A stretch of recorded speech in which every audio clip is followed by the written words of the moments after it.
After all these years of going through show business and doing all those things that I've done, it's still the fact of the things that got on the radio are still the things that you're most known for. And if you can condense your whole career down, it's usually an affair you had with somebody that made it in the paper, maybe a DWI you got somewhere, and you're more famous for just little bits of stuff that didn't really have anything to do with it. I think maybe someone like a Bob Dylan can have his whole career chronicled, but I think most people, it's a little flash, and they can probably reduce your career to about one paragraph. We know a lot of people in the business who are kind of ground up by the actual business of it. Right. And I'm sure it goes into every other kind of business, movies and books. I mean, I know writer friends who say, some pop person can put out a book and sell 500,000 copies, It's just something stupid. God, they labor over books for years.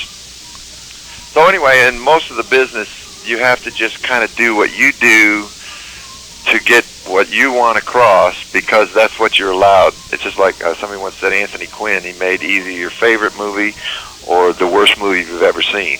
And it seemed like he made every other one, and he probably did the one worst one so he could have the privilege to make the one he really wanted to make.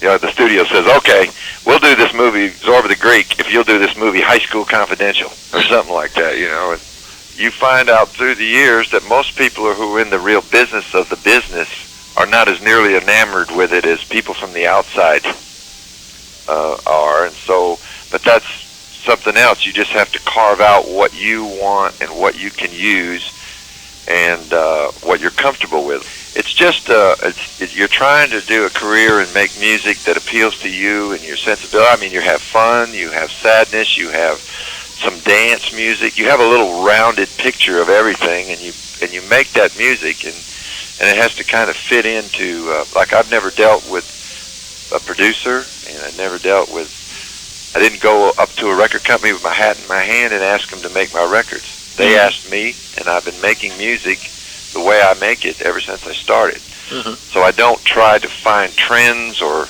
any of that stuff to do. I just write what's closest to me and try to make sense of it to me and put it out and see who likes it.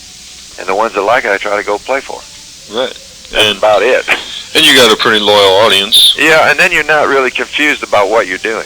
Occasionally, a guy asked me recently, I was doing a small venue over in Louisiana, and he said, you could play other places. And I said, well, I'd rather play a place that's the right size and have a lot of people there who identify with my music and be on the same wavelength than, say, be opening for another act at a bigger venue and have about half the people not even know anything about what I do.